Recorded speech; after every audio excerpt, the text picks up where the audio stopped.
좋은 부분을 오련해 남기지 못하고 어떤 시절을 통째로 버리고 싶어하는 마음들을 이해한다. 소중한 시절을 불행에게 다 내주고 그 시절을 연상시키는 그리움과 죽도록 싸워야 하는 사람들을, 매일 아침 눈을 뜨자마자 그 무거운 무력감과 섀도우 복싱해야 하는 이들을, 마치 생명이 있는 어떤 것에 목을 조르듯 내 마음이라는 것, 사랑이라는 것을 천천히 죽이며 진행되는 상실을. 김금희 소설 대운실 수리 보고서 중 일부를 읽어드렸습니다.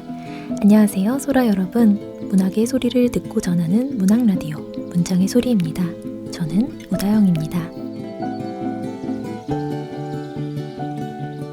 796회 2부는 나의 문학 연대기로 진행됩니다.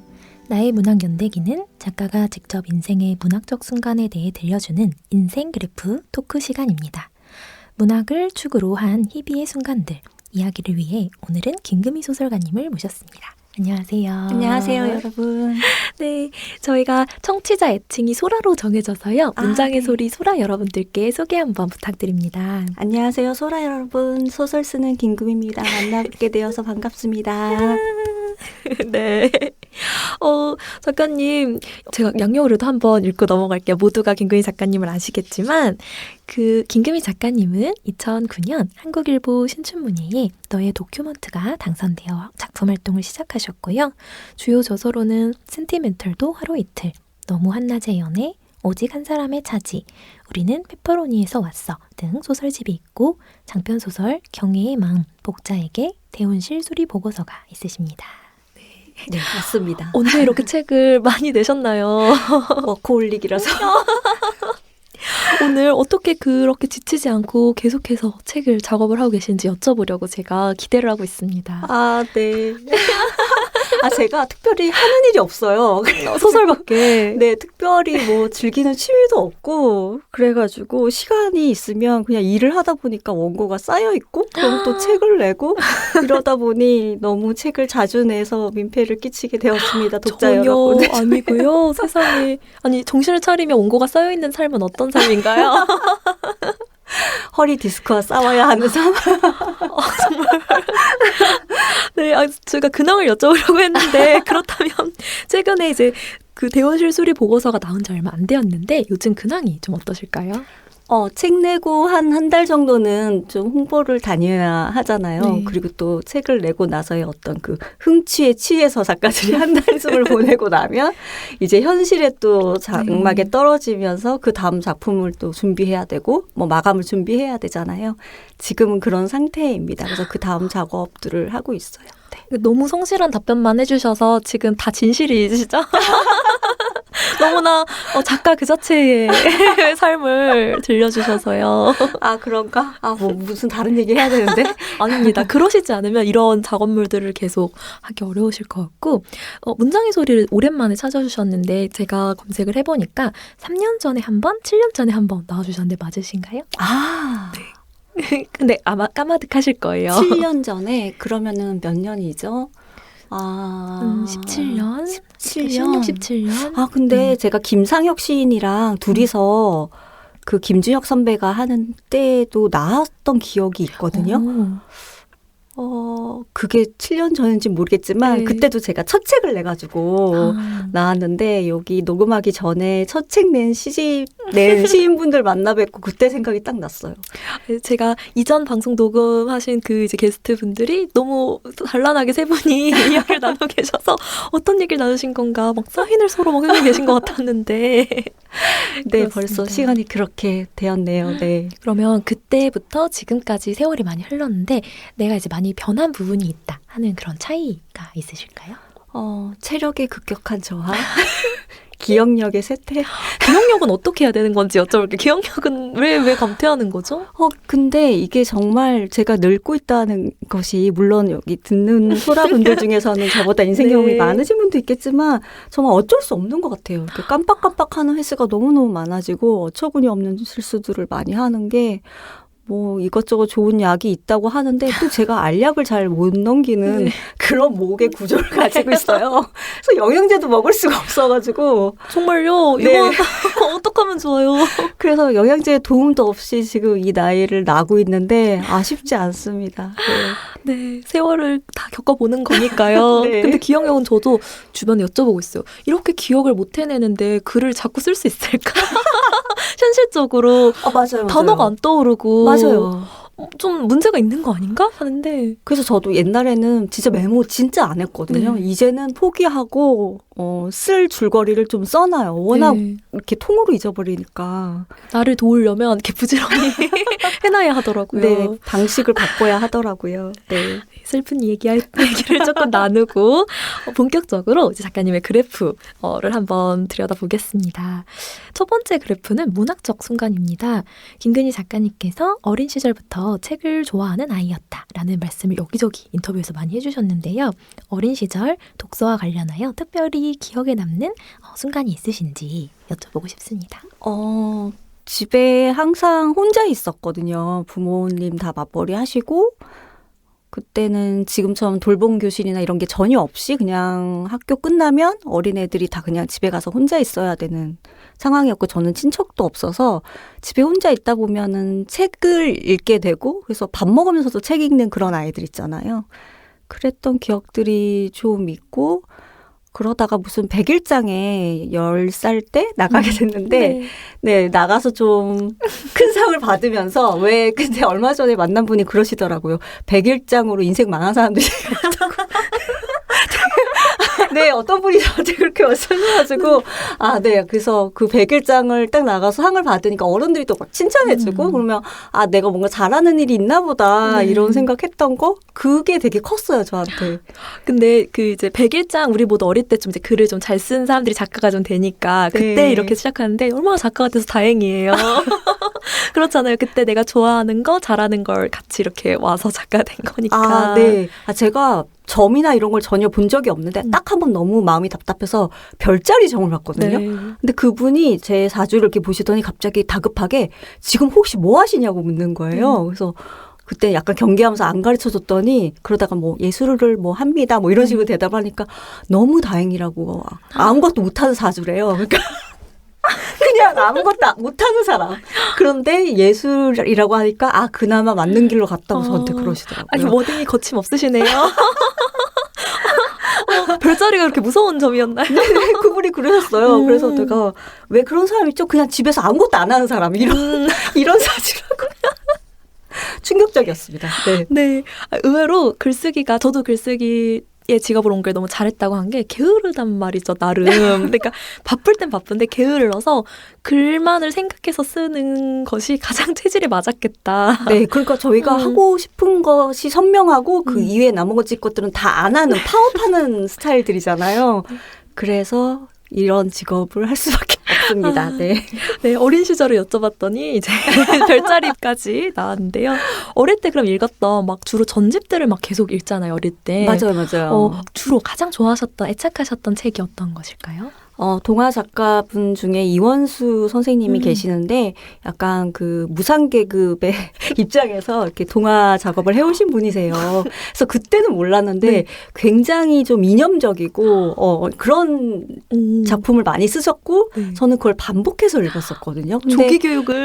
근데 엄마는 모르고 사주신 거예요. 그런데 거기에 나오는 가난의 문제가 되게 심각하게 그려져 있었고 가난의 문제, 전쟁의 문제 뭐 이런 것들이 많았는데 그 선생님의 전집 희곡을 포함해서 그 수필까지 다 읽은 거예요. 완전 팬이네요, 팬.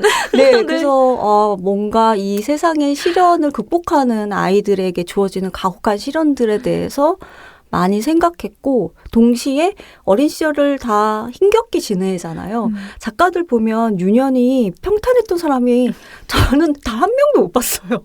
그래서 이렇게 삐딱하게 이렇게 예술가가 되는 게 아닌가 생각하는데 그런 제 상황을 뭔가 좀 더 넓은 시선에서 모두의 공통된 상처로 생각해보는데 영향을 준 게 이원수 선생님 전집이었어요. 그렇군요. 저희가 작가님의 내면의 깊숙한 곳에 원형을 전집을 발견했고요. 편집 편집자로 일하셨던 시간이 있으신 걸로 알고 있는데 이번에 출간된 소설 대혼실수리 보고서도 역시 편집자로 일하며 그 창덕궁과 창경궁, 동걸이라고 하죠. 여기에 관한 책을 만드는 경험이 반영된 거라고 하셨습니다. 그때 작가님은 과연 어떤 모습이셨는지 궁금합니다. 되게 좀 뭐랄까 일은 되게 열심히 했어요. 워커홀릭이잖아요. 그래서 그때는 거의 글을 못 썼고요. 편집자가 야근이 너무 많아가지고 뭐 따로 원래는 그러면 안 되잖아요. 근데 따로 시간을 내서 글을 쓴다는 게 좀 어려운 상황이라서 편집자 일을 열심히 했는데 제가 원래 또 작가들이 사회성이 떨어지는 이유가 자기 생각을 감추지 못하잖아요. 그래서 회사에 불만이 있으면 그게 나 불만이야. 이게 얼굴에 너무 드러나는 사원인 거예요. 그래서 그 조기 교육이 문제가 있었을까요? 모르겠어요. 네. 그 동화책 때문인지 모르겠지만 이거에는 무슨 문제가 있어. 지금 우리의 노동 조건에 문제가 있어. 약간 이런 불만들이 또 많이 얼굴에 드러나는 거라서 상사분들이 한편으로는 일을 열심히 하니까 좋아하고 싶으면서도 애가 좀 까다롭다라는 인상을 좀 받으셨을 것 같은데 일단 편집자의 일을 되게 좋아하긴 했어요. 네. 그러면 이번에 이 동걸에 대한 그 책의 작업 경험 말고도 좀 인상 깊었던 그 작업한 책에 그 기억에 남는 책이 있을까요? 그때 제가 다녔던 출판사가 역사책이랑 철학책 이런 입문서를 주로 했어요. 네. 왜냐하면 제가 그때도 작가가 되고 싶은 꿈이 있었기 때문에 문학출판사 안 갔어요. 어머, 진로가 너무 명확하고 네. 목적도 분명하시고. 네, 샘나서 안 갔어요. 그래서 그런 책들을 주로 냈는데 그 지중해를 근간으로 하는 철학자들에 관한 얘기를 다룬 철학서인데 600페이지 책을 제가 만든 게 가장 기억에 남아요. 왜냐하면 사실 그런 철학에 관해서 그렇게 관심이 많지 않았고 저는 문학책만 읽는 사람이었거든요. 10대부터 20대까지. 근데 갑자기 철학책을 만들려고 하니까 그 과정에서 이제 번역자와 막 주고받는 영향도 되게 많았고 물어볼 게 되게 많았고 그래서 약간 공부를 한 기분이었던 것 같아요. 정말 공부가 될 수밖에 없는 강제 공부가. 네, 나도 강제 공부. 원하지 않았는데 완전 훑은 거잖아요. 네네네. 그래서 그 600페이지 정말 벽돌만 했어요. 그래서 그게 딱 만들어졌을 때 너무 안심했던 기억이 있어요. 그게 나중에 소설 쓰기에 도움은 좀 된 적이 있을까요? 그냥 그 책을 만들었다는 기억만 있고 그걸 해냈다의 성취가. 네, 성취감은 남고 그 안의 내용은 정확히 기억하지 못하는 걸 봐서 조금 더 근육에 가깝네요. 내가 그걸 해냈던 경험이 나에게 쌓여서. 네, 도움이 됐을 겁니다. 네. 그럼요. 그러면 회사를 그만두고 소설을 쓰셨다고 하셨는데요. 소설을 써야겠다 결심한 동력은 어디에서 온 걸까요? 어렸을 때부터 작가가 되고 싶은데 이제 돈은 벌어야 되잖아요. 대학 졸업했으니까. 그래서 그걸 30살 때까지 하고 나니까 꿈이 자꾸 미뤄지는 거예요. 당장 이제 회사 일에 몰두를 하다 보니까 그러다가 어느 순간에 이건 더 이상 미루기가 힘들다. 이제는 좀 내 인생을 내 꿈을 위해서 투자를 해야겠다는 생각이 들어서 사표를 썼고요. 그래서 사표를 쓰니까 이제 물러설 데가 없잖아요. 그러니까 작품을 이제 쓰게 됐고 등단을 하게 됐어요. 네. 아니 너무 웃긴 게 정말 이 사표가 등단에 큰 동력이라고 하신 분들이 너무 많으신데 네, 그렇습니다. 그러니까 결심이 있어야 큰 결심이 있어야 사표도 던지는 거고 이제 뒤에 더 이상 물러날 곳이 없는 상태에서 나를 보여주는. 네, 일단 엄마가 이제 저의 모습을 보면서 제가 뭘 하려고 지금 사표를 냈나 이런 생각을 하시기 때문에 물러설 곳이 없습니다. 네. 그래도 사표를 낸 후에 되게 제가 1년 정도의 습작 안에서 등단을 하시게 되신 거죠. 솔직히 8월에 사표 쓰고 1월에 등단했어요. 어머, 그러면 사표를 안 쓰셔도 또 되는 거였잖아요. 아니, 그 사이에 쓴 작품으로 된 거죠. 그러면 너무나 좋은 선택이셨네요. 그 정도로 다급했던 거죠, 지금. 그 해에 바로 신춘으로. 네, 그랬습니다. 그럼 진적 사표를 쓰시지. 그러니까 참다가 거의 터지듯이 더는 안 되겠다. 네. 이럴 때까지. 왜냐하면 생활의 문제는 되게 좀 무거운 문제잖아요. 네. 그래서 미뤘던 것 같아요. 2008년에 임금이 잘했다. 네네, 그런. 잘했다. 그렇다면 작업 스타일에 대해 여쭤보고 싶은데요. 작가님께서 굉장히 성실하게 소설을 쓰신다고 알고 있어요. 제가 알기로 편집자를 일하셨던 경험 때문에 하루에 7시간을 작업하신다는 진짜? 유언비어인가요? 그거 약간 네. 30대에 중반에 했던 인터뷰인가 보다. 네. 지금 절대 그렇게 못해요. 저 너무 여쭤보고 싶어요. 지금도요? 여쭤보고 싶었는데 아니야, 지금 못해요. 아니시라면 그렇다면 주로 카페에서 작업을 하신다고 하셨는데 요즘도 그렇게 작업을 하고 계시는지 궁금합니다. 네. 요즘도 되도록 저는 오전에 글을 쓸 때 제일 집중이 잘 돼서 거의 일정한 시간에 나가서 카페에서 지금은 글을 쓰는 건 3시간? 그 정도 이상 하면 일단 체력적으로 부담이 오기 때문에 반밖에 못 하고요. 카페에서 작업을 하고 있어요. 3시간 하면 너무 이제 훌륭하잖아요. 사실 오늘 3시간 했다, 작업을 했다 이런 네, 느낌의 네. 만족감이. 네, 딱 작업을 그래도 오늘 했다. 2문장 썼지만 했다. 그러면 이제 승률이 저는 그냥 승률이라고 하거든요. 네. 한 달에 승률이 이제 몇 % 정도 되시나요? 한 달에 승률이라 그러니까 하면? 월요일은 하고 화요일은 못 하고 수요일은 하고 이랬을 때 몇 % 정도는 매일 작업을. 그러니까 특별하게 일이 없으면 매일 하는데 이번 주가 저한테 굉장히 좀 사실 힘든 주예요. 월요일 빼고 계속 일정이 있었거든요. 오늘 저희의 일정도. 네, 그래서 이 일정을 끝으로 이제 대부분의 일정이 올 한 해 일정이 끝을 내는 거예요. 그리고 또 제가 MBTI로 치면 극I형이라서 네. 사람들을 만나고 나면 그 다음날 쓰러지는 기진맥진하는 스타일이라. 지금도 반쯤은 조금 뒤로 쓰러져 네네. 계셔서. 그래가지고 아마 방송이 끝나고 나면 되게 기분이 홀가분할 것 같아요. 네. 저도 그런 때라 오늘 저희 방송을 마치면 또 한 달에 한 번 방송을 마치면 다음 달까지잖아요. 네. 그래서 저도 되게 홀가분하게 끝나거든요. 그래도 우다영 소설가님 약간 외향적이지 않으세요? 저는 아주 외향적인데요. 아주 외향적인데요. 사실은 집순이의 기질도 있는데 저는 극도의 집순이의 기질도 있어서 누워있는 걸 너무 좋아합니다. 그렇군요. 누워만 있어도 되는데 사실 할 일이 너무 많아서. 네. 아까 저희 살짝 이 방송 시작 전에 사담을 나왔지만 주로 누워있다고 한 게 제 진심이거든요. 네, 그렇습니다. 모두가 네. 같은 생활을 하고 네. 있군요. 작가님의 작업 스타일까지 여쭤봤고요. 다음 코너는 문학 사춘기에 대해 여쭤보려고 하는데요. 작가님께서는 어떤 사춘기를 지나오셨는지 10대의 김금희 작가님 어떤 학생이셨나요? 저는 10대가 되게 재미있었던 것 같아요. 그러니까 일단 저희 부모님이 집에서 항상 굉장히 불화가 많아가지고 두 분이서 서로 엄청 싸우셨거든요. 그렇기 때문에 집에 있는 것보다 학교에 있는 게 훨씬 더 행복했어요. 학교가 행복한 학생. 네. 그러니까 저희 집이 어땠는지 아시겠죠? 그래서 학교에 가는 게 더 마음이 편안하고 안전하다고 느끼고 그리고 거기 가면 친구들이 있잖아요. 그래서 지금 제 인생에서 제일 좋았던 때를 떠올려 보면 중학교 때 애들이랑 막 놀러 다니면서 떡볶이 먹고 집까지 꽤 1시간 정도 걸리는 거리인데 걸어가면서 농담하고 막 그랬던 기억이 너무 좋게 남아있어요. 근데 다행히 좀 성격이 그렇게 외향적이지 않은데도 주변에 좋은 친구들이 있어서 외롭지 않았던 시절로 기억이 되고 또 저는 또 부모님 얘기하는데 부모님이 몇 학년이니까 이제 공부해라 뭐 이런 말씀을 전혀 안 하셨거든요. 그래서 저는 거의 고3 때까지 소설책을 계속 읽었어요. 너무 좋은 환경이셨네요. 그냥 저를 내버려 두셨어요. 그래서 그 내버려 둔 덕분에 제가 사실은 이런 직업을 하는데도 더 도움이 되는 독서량을 채울 수 있었던 것 같아요. 그래서 책 많이 읽고 뭐 입시에 대한 부담도 있었지만 친구들이랑 잘 지내고 그랬던 것 같아요. 네. 사실 지나고 오니까 저도 이제 좀 지났거든요. 그때가. 네. 이제는 그때가 좀 옛날인데 네. 진짜 어릴 때 20대 전 조금 중반까지도 10대 20대가 거의 인생 전반에서 계속 꺼내먹는 추억을 꺼내먹는 때인 것 같아요. 맞아요. 더 뭐 많이 할 걸 이런 생각을 하면 나중에 뭐 30대는 그렇게 꺼낼 게 없어요. 옛날 것들을 계속 꺼내며 사는 것 같아서 10대 계속 떠올려 보더라고요. 작품에도 그렇죠. 계속 나오고요. 맞아요. 나올 게 이렇게 많은가 싶을 만큼 나오고요. 그때 우리가 정말 되게 입체적으로 지냈나 봐요. 얼마나 이렇게 보들보들한 마음으로 많이 느끼면서 살았을까. 약간 다치지 않고 아직 즐겁고. 네네네.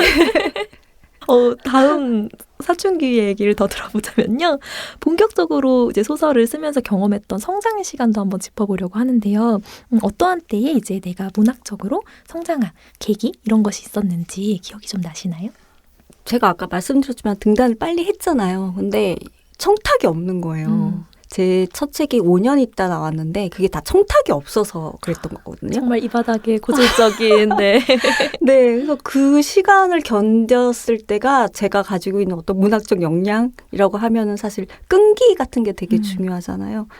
그런 거를 극한으로 채웠던 그런 시기인 것 같아요. 그러니까 뭐 그때도 청탁은 없지만 스스로한테 내가 작가라는 걸 증명하기 위해서 거의 매일 글 쓰러 나갔고요. 네, 거의 지금과 똑같은 유사한 루틴을 그때도 했거든요. 하지만 뭐 투고하거나 그런 반려당하는 일도 있고 뭐 그런 일들을 겪으면서 이 직업을 해 나가는 것 중에 필요한 것이 이런 자기 자신을 몰아붙이지는 몰아붙이지만 또 안전하게 보호해야 할 때는 보호했어야 했구나. 지금 생각해 보면. 그래서 마음의 장벽도 많이 쌓았고 그리고 체력도 쌓았고 실망하지 않는 버릇도 쌓았고 뭐 그런 것 같아요. 네. 이거는 소라 여러분들 중에서도 이제 후배 소설가들이 이제 들으면 좋은 얘기일 것 같아요. 왜냐하면 정말 소설가도 어렵잖아요. 네. 말씀하신 이런 고민이 누구에게나 신인 때는 있었던 것 같은데 이게 내 글이 안 좋은가? 이제 헷갈리는 그때 나를 지키는 방법 그리고 성장하려고 뭔가를 더 써보는 그런 더 늘려고 하는 모든 시기가 겹쳐 있으니까 확신하기가 어렵고 내가 계속 낮아지고 이런 것 때문에 마음을 많이 다치더라고요. 결국에는 지치고 네. 그래서 아까 이제 체력도 키우시고 인내력도 키우셨다고 하셨는데 어떤 걸 해야 좀 잘 버틸 수 있을까요? 일단 루틴을 만드는 게 필요한 것 같아요. 그러니까 그 루틴, 그러니까 마감에 따라서 글을 썼다가 안 썼다가 이렇게 하는 것보다는 왜냐하면 청탁이라는 게 있을 수도 있고 없을 수도 있거든요. 그냥 일정한 시간 동안 내가 나한테 작가인 거를 확인해주는 그런 마음으로 작업을 나가서 어느 정도 하고 또 장편 같은 경우에는 긴 텀을 요구하기 때문에 만약에 당장 청탁이 없더라도 앞으로 내가 할 장편 작업에 관련된 것들을 뭐 조사하거나 읽거나 쌓아가는 그런 긴 호흡의 것들을 루틴을 또 잡아서 두는 게 필요하고 또 저는 리뷰를 잘 안 읽습니다. 일부러 좀 안 읽으시네요. 네, 너무 많아서 다 못 읽으시는 거예요? 네. 옛날부터 읽지 않았고요. 네. 읽지 않았고 또 뭐 평론이나 이런 거를 찾아 읽지 않습니다. 네, 그거는 뭐 제가 중요하지 않아서 그런 게 아니라 그런 거에 상처를 많이 받으니까 아예 눈에 띄지 않는 편을 택한 건데요. 어차피 글은 다 어떻게 보면 사람마다의 취향이 작동하는 거고요. 누가 어떤 조언을 한다고 해서 우리가 몸을 갑자기 바꿀 수 없듯이 우리한테는 독특한 자기 영혼이라는 게 있거든요. 지문처럼.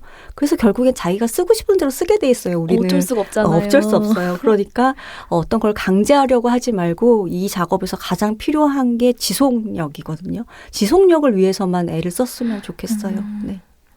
네, 지속력 메모해 두겠습니다. 그렇다면 세 번째 그래프로 넘어가 볼게요. 네. 내가 사랑하는 것입니다. 이번에는 김근희 작가님이 사랑하는 것들에 관해 들어보려고 하는데요. 가장 먼저 남극에 최근에 다녀오신 이야기부터 들어보려고 하는데요. 한겨레에 연재된 나의 폴라일지 정말 재밌게 읽었습니다. 어떤 계기와 경로로 남극으로 향하게 되신 것인지 한번 말씀 부탁드려요. 남극 관련된 이제 소설을 작업을 해야 되는데 직접 갔다 오면 낫잖아요. 아무래도. 물론 뭐 동영상 자료도 요즘엔 많고 책도 많고 하지만 갔다 온 것만은 그 시간이나 노력의 측면에서 경제성이 있기 때문에 갔다 와야 가고 싶었는데 갈 수 있는 방법이 없는 거예요. 옛날에는 모 기관에서 이렇게 모집해서 가는 게 있었는데 어느 날 공고가 떠서 보니까 저희 같은 작가들은 뺐더라고요. 시각 예술 하는 분들만 데리고 갔더라고요. 잘 뭘 모르시네. 우리가 더 우리가 더 생생하게 전할 수 있는데 그래서 제가 항의 이메일을 썼어요. 기관에. 그러니까 어릴 때 그 동화를 읽은 경험이 이거는 뭔가 문제가 있지 않냐. 왜 우리 같은 작가들을 안 데려가냐. 그게 4년 전의 일이에요. 썼는데 답을 못 받았어요. 네. 항의만 하고 답을 못 받았어요. 네. 그래서 계속 이제 뭔가를 노력을 했는데 안 돼서 제가 신문사에 저를 통신원으로 파견해달라고 그렇게 말씀을 드렸죠. 그 수밖에 없을 것 같다. 그래서 다시 계획서를 써서 또 그 연구소에 이제 넣어서 그 연구소에서 그걸 받아들여 줘서 간 거예요. 그래서 제가 진짜 만난 사람마다 다 이거에 대해서 얘기했어요. 영화 하는 사람을 만나면 그래도 영화 찍는다 그러면은 기관에서 협조가 순순히 이루어지지 않냐. 우리 같은 사람들은 개인 단위이기 때문에 우리한테 관심 가져주지 않는다. 하면서 만난 사람마다 다 불평하고 막 이렇게 했기 때문에 여러분 기관에 이메일을 보내시다. 우리한테 취재할 수 있는 그런 기회를 달라. 주저하지 말고 계속 말하라. 계속 두들기라. 네, 계속 두들겨야 될 것 같아요. 생각해보니까 우리가 굉장히 중요한 작업을 하는데 개인이라서 이거를 어디에 뭐 지원을 받을 수도 없고 협조를 받을 수도 없고 그런 측면에서 좀 영화나 다른 매체하는 사람들에 비해서 환경이 좋지가 않은 것 같아요. 그래서 불만을 토로해야겠다라는 생각이 들어서 지금 여기서 제가 이렇게 불만을 얘기하고 있는데 불같이 말하셨어요 지금.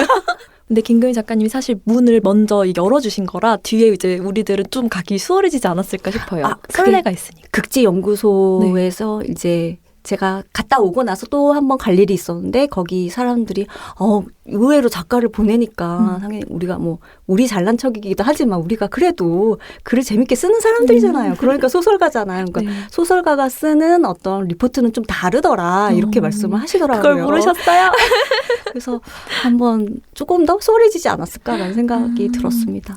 아니 저는 근데 너무 웃긴 게 이 대운실 수리 보고서를 다 못 쓰고 이제 떠나게 되셨다고. 네. 그래서 편집자님한테 뒷내용을 줄거리로 남겨놓고 내가 혹시나 이제 불의의 사고로 돌아오지 못하면 꼭 붙여서 출간해달라.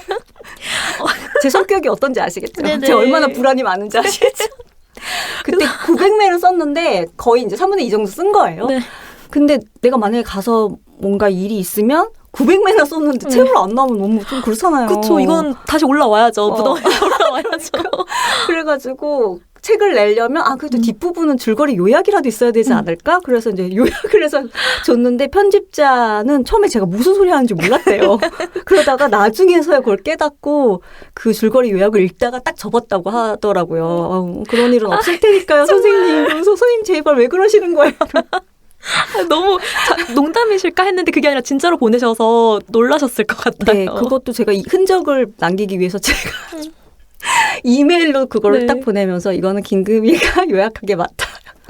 네, 공증까지. 네네네. 저의 궁금증은 그때 적은 그 이제 뒤에 줄거리랑 실제로 엔딩이 달라진 것이 있을까요?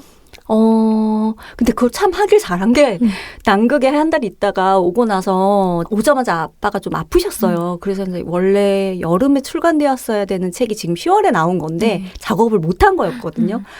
근데 다시 그 작업을 시작하려고 그러니까 그 줄거리 요약이 되게 큰 도움이 되더라고요. 옛날에 김금희 잘했어. 그래, 맞아. 이런 생각이었지. 이렇게 생각이 나더라고요. 그래서 거의 비슷하게 간 것 같아요. 네. 너무 웃겨서 제가 여쭤봐야지 하고 생각을 했었고요. 그럼 남극에서 만난 사람들, 경험하고 보았던 많은 것들 중 지금까지도 작가님 안에서 떠나지 않는 단 하나의 기억을 꼽아본다면 어떤 게 있을까요? 그 남극에서는 사실 2인 1조로 움직여야 되거든요. 항상 사고 위험이 있으니까. 그래서 혼자서 뭔가를 생각하거나 사색한다는 게 좀 어려운데 거의 마지막쯤 돼서 일행들이 약간 좀 저보다는 떨어져 있었고 제가 해변에 혼자 누워가지고 팽멍을 한 적이 있어요. 펭귄만 너무 바라보면서 네, 거의 이제 유체이탈이 돼가지고 펭귄들만 가만히 본 적이 있었는데 그때 평화로움이 이렇게 약간 차올랐던 것 같아요. 그때 이상하게 거기 펭귄 중에 젠투 펭귄이라고 이렇게 부리가 붉은 애들이랑 그리고 턱근 펭귄이라고 여기 끝 모양이 턱에 있는 두 종이 세종기지 주변에 있거든요. 근데 젠투 2마리랑 턱근 1마리가 같이 서 있었는데 턱근이 애기였어요. 그래서 이 젠투는 얘가 왜 우리 앞에 서 있는 거지? 의문을 가지고 있고 턱근은 마치 이웃 아저씨 아줌마한테 기대듯이 그 앞에 이렇게 서 있더라고요. 그래서 그거 보면서 있을 때가 너무 좋았어요. 그러니까 듣는 분들이 만약에 작가이시라면 가는 걸 추천하고 싶은 게 우리가 자주 만나는 이 문학 관련된 사람들이랑 또 거기 가는 과학자들이랑 첫 번째로 다르기 때문에 다른 세상을 좀 접해서 그것도 좋았고요. 자연에 완전히 팍 파묻혀 있는 그 기분이 정신 건강을 되게 건강하게 만들더라고요. 그래서 추천드립니다. 갈 수만 있다면요. 네. 기관은 문을 열어라. 우리가 재밌게 써주긴 하네요. 정말 저 새 좋아한다고 저번에 새소리도 냈거든요. 들었어요. 그런데 그 펭귄도 새잖아요. 네. 펭귄 너무 좋아합니다. 너무 귀엽고 어떻게 그렇게 행동을 하죠? 그 집단은? 그 집단은 정말 뭐랄까요, 인류의 동물 사랑을 부추기는 마스코트예요. 정말 펭귄 얘기는 끝이 없는데 저희가 준비한 질문을 다 못할까 봐 넘어가야 될 것 같습니다. 궁금하신 분들은 이제 김금희 작가님의 그 나의 폴라일즈를 한번 정독해 주시면 좋겠고요. 다음 질문은 요즘 작가님께서 가장 마음에 두고 있는 것, 그러니까 내가 사랑하는 것이 있다면 무엇일까요? 최근에 깨닫게 됐는데 제가 별로 인류애가 없는 사람이라고 저는 생각을 해왔었는데 최근에 광장에서 그 내란을 막기 위해서 모여든 사람들을 보면서 내가 한국 사람들을 참 좋아하는구나라는 생각이 들었어요. 인류애 회복되었어요. 저도. 네, 그렇죠. 네. 사실 많은 것에 조금 자포자기하는 마음이 더 강했던 것 같은데 맞아요. 좀 회복을 했어요. 오히려. 맞아요. 네. 그러니까 작가들이 마음이 되게 여리고 그래가지고 뭔가 세상이 나쁘게 돌아가면 그 나쁨 때문에 되게 빨리 시달리고 되게 많이 시달리는 사람들 소진되어 같아요. 버리고. 네, 맞아요. 그런데 토요일 7일 날 이제 가서 하고 있는데 그 법안 투표도 안 하는 그 상황을 보고 막 광장에서 구호를 외치다가 딱 돌아섰는데 끝도 없이 이렇게 사람들이 저를 향해서 오는 거예요. 저는 실망해서 뒤돌아서 네. 가고 있는데 그럴 때 회복되는 이 인류애 그리고 한국인에 대한 사랑. 갑자기 와 네. 이런 사람들이었는데 내가 너무 지쳐 있었구나. 내가 빨리 뭔가 좀 냉소했던 게 아닌가 그동안은 그런 생각이 들어서 매번 그런 기회가 있는 것 같아요. 사람에 대해서 생각해 보게 되는. 그래서 지금 제일 사랑하는 것은 한국 사람들입니다. 네. 전 세계에서 지금 가장 훌륭하신 한국 국민 여러분. 저희에게도 힘을 주셔서 감사드린다는 말을 네. 하고 싶고요. 마지막 그래프로 넘어가 볼게요. 그 최근에 10월에 출간하신 장편소설 대운실 수리 보고서에 관한 얘기입니다. 그 작가님께서 한번 이 소설을 어떤 소설인지 설명을 한번 해주시면 좋을 것 같아요. 네. 대운실 수리 보고서는 과거에는 창경원이라고 약간 격화되었던 그 창경원을 중심으로 벌어지는 일들이에요. 과거에 거기서 일했던 사람들의 이야기, 그리고 거기서 일했던 사람의 가족의 이야기, 나중에는 창경궁이 되고 나서 창경궁 주변에 낙원하숙이라고 있는데 거기서 주인공인 영두가 마주쳤던 어떤 상처의 기억과 또 그거를 수리해가는 지금 현재 시점으로 수리해가는 그런 긴 역사를 품고 있는 소설입니다. 네. 소설의 꼴에 대해서는 뒤에서 좀 얘기를 해보겠지만 저는 이제 이게 저의 상황 때문인지 개인적으로 상처에 대해서 계속 들여다보게 되더라고요. 그러니까 나의 일부인 상처인데 그것을 어떻게 관계를 하고 다룰 것인가, 수리할 것인가 그것을 고민해보니까 저는 그게 상처라고 인정하고 이해하는 데까지가 더 오래 걸리는 거예요. 그렇죠. 어렵더라고요. 그거 자체가. 그런 분들이 이 책을 많이 접하셨을 거고 이제 앞으로 읽으실 텐데 그런 분들에게 좀 약간 응원의 말을 한번 하고 책의 이야기로 넘어가면 어떨까요? 네. 모두가 참 좋은 기억만 있으면 좋은데 사는 게 되게 좀 얼룩덜룩하게 좋음과 나쁨 사이를 이렇게 물들이면서 시간이 흘러가는데 사실은 나라는 자아를 채우는 것이 그런 과거의 기억들이거든요. 그래서 하나하나 버리기 시작하면 나한테 남는 게 별로 없구나라는 생각을 어느 순간 했던 것 같아요. 그래서 그것 중에서도 그 무늬를 그대로 가져와서 앞으로 자기 삶을 짜내려갈 수 있는 힘이 필요한 순간이 누구에게나 있을 텐데 그럴 때 영두의 선택과 삶이 도움이 되시지 않을까라는 바람을 가져봅니다. 네. 너무 멋진 위로를 주셔서요. 굉장히 섬세하고 꼼꼼한 자료조사에 또 한번 놀랐습니다. 저는 계속 읽으면서 어쩔 수 없이 창작을 하니까 힘드셨겠는데 힘드셨겠는데 이러면서 읽었어요. 네. 이번에 이야기를 쓰면서 가장 신경을 쓰신 부분이 어떤 부분이신지. 네. 사실을 좀 맞춰보는 게 힘들었어요. 그러니까 일제강점기는 제가 체험해보지 못한 시기라 그때 뭐 과일값이 어땠는지 계란값이 어땠는지 기본적으로 언제 다 찾아요. 그러니까 그런 걸 알기 위해서 들이는 시간이 필요하고 뭐 겨울이 되면은 이런 정도의 계층의 사람은 뭘 입었을지 코트를 입었을 것 같지는 않고 뭘 입고 나갔을지 그런 어떤 외출복이나 이런 것들을 하나하나 쓰진 않더라도 머릿속에 상상하려면 자료가 필요하잖아요, 저희가.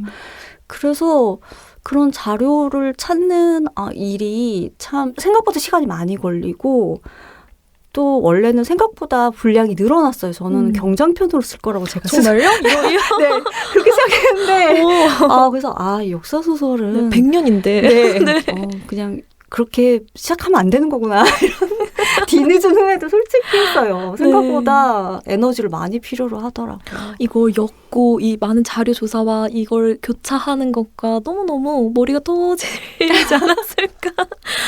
계속 이입하게 되는 거예요. 힘드셨겠다 이러면서. 그렇죠. 작가들이 이제 책을 읽으면서 그런 위치에서 생각을 해보면 약간 짠해지잖아요.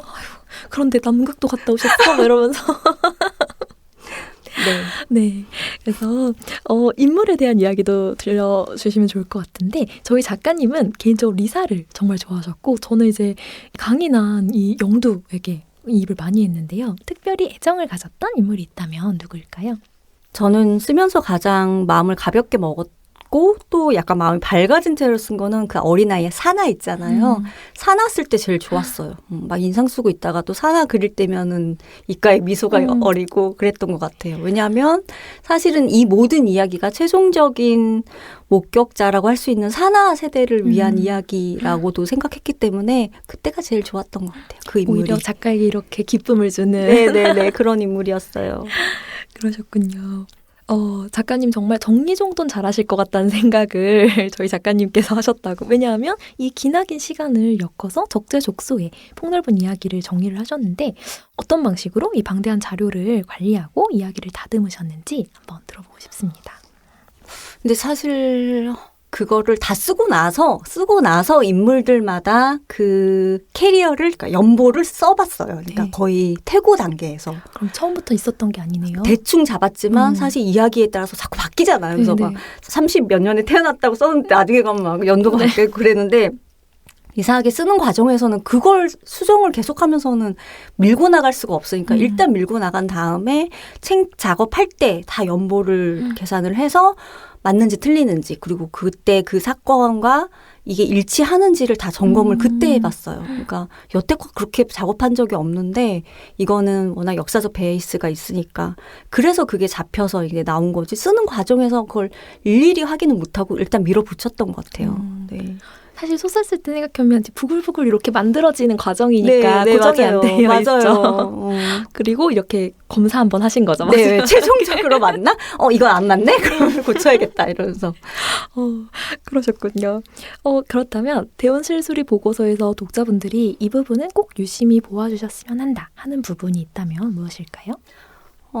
이 소설에서 사실 그 일제강점기에 우리가 가졌던 우리 한국 사람들이 한민족들이 가졌던 어떤 자부심과 그 위기를 이겨냈다는 자부심 같은 거 그런 것들을 대변하고 있는 사람이 두자예요. 잠깐 등장하기는 하지만 어쨌든 마리꼬에게 가장 큰 영향을 준 인물이고 그리고 그 잔류 일본인들이 이제 부산을 향해서 가는 과정에서 낙오한 어떤 사람과 대화할 때도 더 이상 그 제국주의는 없다라는 의미를 담은 얘기를 또 하거든요. 그래서 그 인물한테 좀 마음을 주셨으면 하는 생각이 듭니다. 네. 사실 책 얘기만 해도 1시간 할 수 있는데 저희가 이것을 작가님의 그래프를 하다 보니 많이 못 나눠서 아쉽지만 그래도 작가님의 목소리로 낭독을 한번 들어보고 싶어서 준비해 오신 혹시 낭독 부분 있을까요? 제가 책을 드려야. 제가 이거를 사실 이런 게 있을 때 그냥 펼쳐서 나온 부분을 읽어요. 정말요? 네. 우연의 어떤 걸 믿으면서. 그러면 이게 새 책이거든요. 제가 읽은 그게 아니라서 완전히 자율도에 맞춰져 있을 거예요. 네. 한번 펼쳐서 읽어보겠습니다. 몇 쪽인가요? 230쪽입니다. 네. 쿠마 센세이는 창살 가까이 다가서는 나 마리코 히메를 가만히 바라본다. 엉덩이를 바닥에 붙이고 바르게 앉아있다.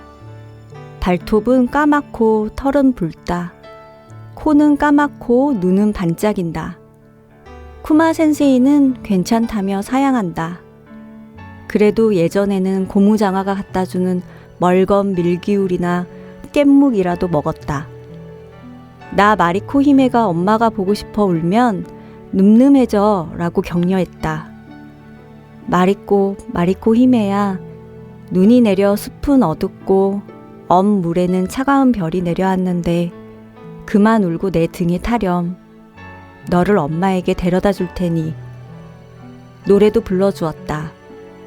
창살이 없으면 정말 나를 태우고 멀리 일본까지 가줄 것 같은 센세이였다. 네, 여기까지 하겠습니다. 네, 무작위로 찍으신 거 맞으시죠? 네네. 근데 늠름해져라는 말이 네. 되게 지금 약간 제 마음을 그런 게 왜냐면 제가 지금 굉장히 화가 난 상태로 왔거든요. 지금 이 시국에 대해서. 정말 주먹을 불끈 쥐고. 네, 고구마 100개 먹은 것 같은 답답함을 느끼면서 솔직히 울었어요. 저 약간 화가 나가지고 조금 울었는데 갑자기 늠름해져라는 말이 나오니까 아 그래 늠름해져야겠다. 저보다 더 젊은 분들도 지금 으쌰으쌰 하는데 늠름해져야겠다라는 생각이 듭니다. 내가 쓴 글로도 이렇게 위로가 돌아오는. 너무 너무 자기 같지만 어쨌든 근데 늠름해질게요. 너무 적절한 걸 뽑으셔서 제가 이 느낌을 아시면 사실은 손으로 이렇게 촉감으로 낭독회를 이미 많이 해보셨다면 그러실 수 있지 않을까 네. 했고요. 아쉽지만 이제 끝마칠 시간이 되어서 이제 김금희 작가님의 앞으로의 계획 한번 여쭤보려고 합니다. 가까운 계획 또 이제 먼 계획을 두루 들려주시면 좋을 것 같아요. 여러분 놀라시겠지만 다음 달에 또 제가 책을 냅니다. 정말 놀랍죠? 네, 들려주세요. 다음 달에. 네, 나의 폴라일지가 이제 묶여서 나올 것 같아요. 네. 거기에 이렇게 기관의 이메일까지 항의해가면서 기어이 간 소설가가 한 달을 어떻게 보냈는지 여러분께서 한번 읽어주시면 고맙겠고요. 지금 일어나고 있는 많은 상황들을 지혜롭게 판단하고 생각하면서 앞으로 여러분의 역사를 기록하는, 옆에서 기록하는 기록자로서의 소설가의 삶을 그냥 성실히 살겠습니다. 여러분. 어쨌든 감사드립니다. 네. 마음속에 박수를 보내고요. 정말 오늘 나누지 못한 그 이제 우리 펭귄과 남극의 이야기를 바로 책으로 만나볼 수 있다니 너무 기쁘고요. 네.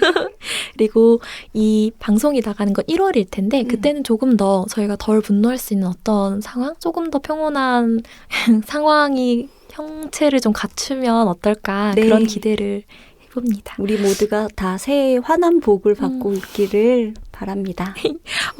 그래도 오늘 나오셨는데 소감 한번 듣고 마무리하려고 해요. 어떠신가요? 오랜만에 나오셨는데. 오랜만에 사람 만나서 너무 좋았고요. 우다영 소설가 만났는데 너무 오랜만에 뵙잖아요. 네, 근데 저는 우다영 소설가가 완전 이라고 생각하고 있었는데 같이 침대에 누워있는 신세라는 것이 너무 반가웠고요. 정말 분리되어 있어요. 나가자마자 이고요. 들어오면 이제 거실로도 잘 안 나가요. 네.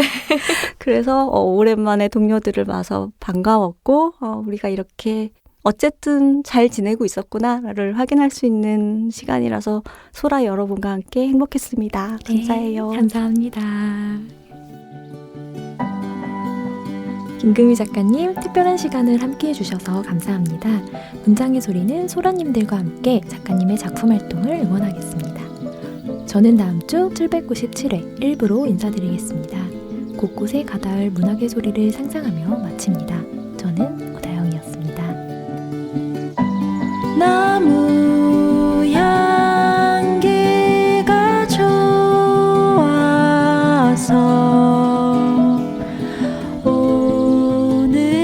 오늘도 연필을 들어서